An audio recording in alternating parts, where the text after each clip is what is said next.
नमस्कार दोस्तों, स्वागत है आपका हमारे YouTube चैनल वर्थवाइल टेल्स में। दोस्तों, मैंने कहीं पढ़ा था कि मीठा बोलना एक कला होती है जो हर किसी के पास नहीं होती।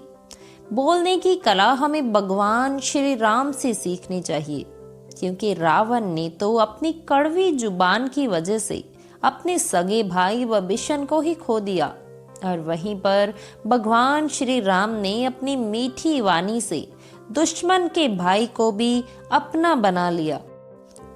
इसीलिए कहते हैं कि शब्दों को हमेशा संभाल कर ही बोलना चाहिए, क्योंकि शब्दों में बहुत जान होती है।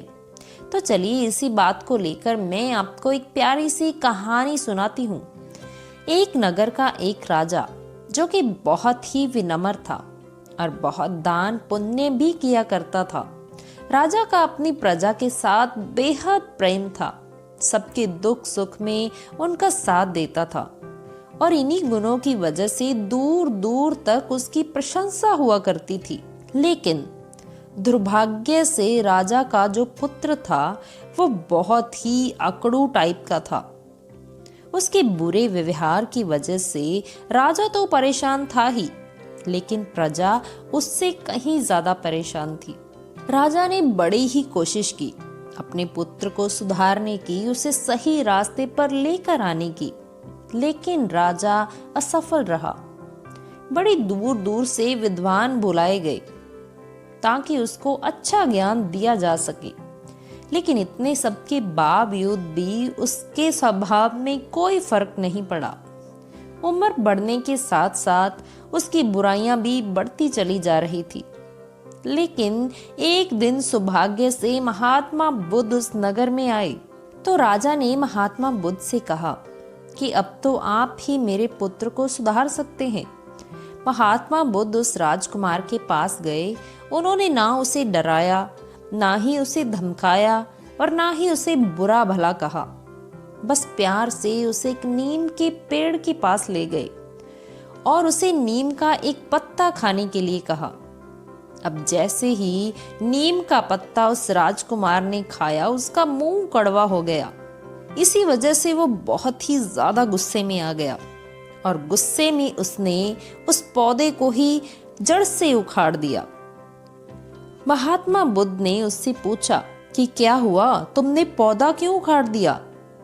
उसने कहा कि अभी से ही इसके पत्ते इतने कड़वे हैं, जब ये बड़ा हो जाएगा तब तो ये जहर ही बन जाएंगे, इसीलिए मैंने इसे जड़ से उखाड़ देना ही ठीक समझा।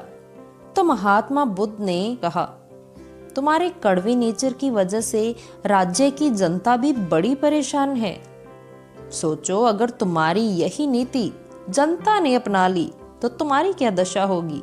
राजकुमार, अगर तुम अपने पिता की तरह नाम और यश कमाना चाहते हो तो अपने स्वभाव में चेंज लेकर के आओ, खुद को बदलो, प्रजा से प्यार से पेश आओ और सुख दुख में उनका साथ दो।